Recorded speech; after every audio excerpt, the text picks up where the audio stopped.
Let's take a look at a systematic approach. And why is that important in negotiating? I mean, it seems like, why bother with that? And I learned about a systematic approach in really college. And I studied martial arts for a long time. Any martial arts in the room? Anybody else? Yeah. If you study martial arts, you realize, while it looks, if you watch a tournament or you watch people competing, it looks very fancy and, all these moves and they're spinning, but it really comes down to 10 moves. I mean, there's only so many ways you can strike someone. You can punch them and you can strike with an open hand, but there's everything else is a variation of those two. And then there's only really 4 ways to block. You can block up, you can block down, you can block from the inside, outside, outside, inside. 4. And then there's only 4 ways to kick. You can kick forward, you can kick to the side, you can kick to the rear. And then a roundhouse is a mix of 2 of them. So 4. So in the end, 10. 10 basic moves. And what's interesting, I was a black belt, and it didn't matter whether you'd been in our school for 10 years or 1 month. You started the program the same way every single time, the basics. Up and down the floor, down block, up block, back and forth every single time. Why did we do that? Think about that. If someone has been in that school for 10 years, wouldn't you think you know how to do a forward kick or a punch? But every day we practice the basic moves. Why? Why would we do that? Muscle memory. Muscle memory. Because under pressure, when someone's attacking you, you don't want to be thinking about it. What was that? You better respond and react. And we look at negotiating the same way. Under pressure, when someone's coming after you, trying to get something from you, we want to be able to have that muscle memory in the same way. A management consulting firm that we do a lot of work with, when they're getting ready for what they call their orals, which is they're presenting their pitch, their proposal, what they're going to do, how they're going to help the company, they role play, they practice, they spend days. But then when the company says, okay, we like your proposal, why don't let's come in and talk numbers. Almost no preparation at all. They meet in the parking lot and talk about it. What are you going to do? What am I going to do? And then they go in and in 30 minutes, an hour, thousands of dollars, sometimes millions changes hands. And they did almost no prep for that. Very fascinating. So they know the value of it. They just don't do it for a negotiation. Why not? What prevents people from preparing for negotiations, do you think? What do you think we hear when we ask this question? Effort, okay. Yeah, that's pretty honest, That's a lot of work. Okay, what else might we hear? Yeah, time. That's a fair one. Yeah. It's hard.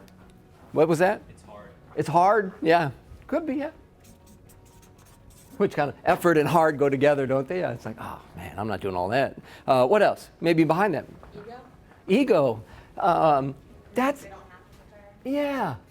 I've done this so many times. I've seen every possible scenario. I mean, what could happen that I have not already seen or worked through? So why bother? Yeah, John. I don't know what to prepare. Yeah, yeah. Don't know what or how.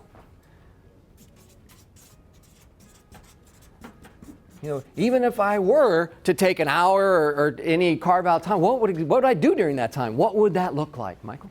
They know the bottom line number, so anything above that is fine. Anything that breaks that, they can't do. So it's. Yeah, I feel they're limited in what they can do, right? And so, yeah, there's some. Somehow someone's put limits on that, and it makes it seem like very simple in a way. So it's like, why bother with all that other stuff? All right, great reasons maybe not to prepare. So as we start thinking about a system, we need to find ways to overcome these things. So if you have 4 other places you can get the exact same thing, or your capacity doesn't satisfy the demand, you have more alternatives. And so you can be stronger in the negotiation. So it's being honest about this as you go in. So in our world, the Rouse companies, which are now part of General Growth Properties out of Chicago, but originally were on the East Coast, and they had malls. And they came in and they said, you do help on real deals. We said, sure, sometimes we'll help coach and help you get there. They said, great. We're negotiating with Santa and we're losing. What? I mean, how do you negotiate with Santa, in terms of that? And so we started asking more questions. They said, well, every year around October, we have to start hiring Santas for our malls. And we used to do that and it was horrible. Anybody ever see the movie Miracle on 34th Street? Santa's like hammered, and it's like, that's not good. And so that was happening. Santa would show up drunk or not at all, or, we were worried that little Timmy's going to be sitting on the lap of a meth head or something, that's horrible. And so we had to find a solution, and we found a company, Santa's Inc. And Santa's Inc., they were like your total outsourced solution for Santa.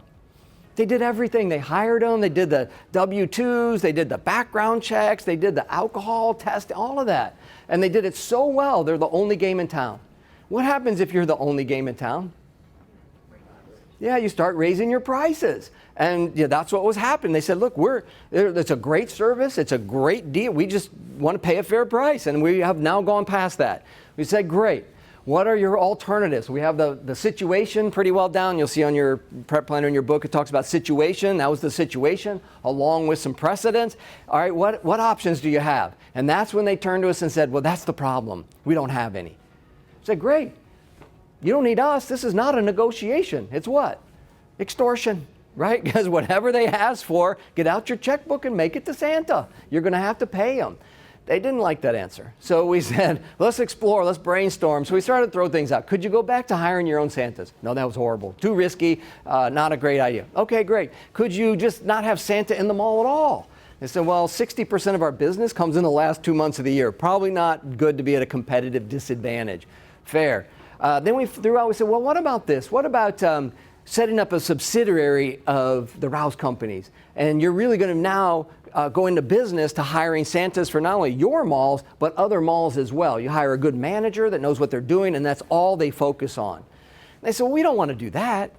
And we're listening carefully. It's like, we know you don't want to. Could you if you had to? They finally relented. Yes, we could. If we had to. We have enough capital. We have enough where we could make that happen. We said, great. So now you go in and negotiate with Santa's Inc., and they start jacking the price up, and you just casually mention to them, you say, okay, look, we'd love to do business. We appreciate the relationship we've had with you, but right now we feel like we're being taken advantage of. And at some point, here's what we're going to need to do. We're going to walk away and really start our own company. If you're Santa's Inc. right now, what's going through your mind? Freaking out. Yeah, why? Because you have a massive competitor with lots of capital and backing. Yeah. And you lost what?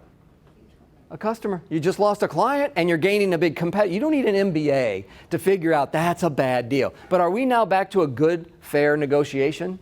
Yeah. Because they know we have what? An alternative. Somewhere else we can go if we're forced to go there, which now starts to put us more on equal footing.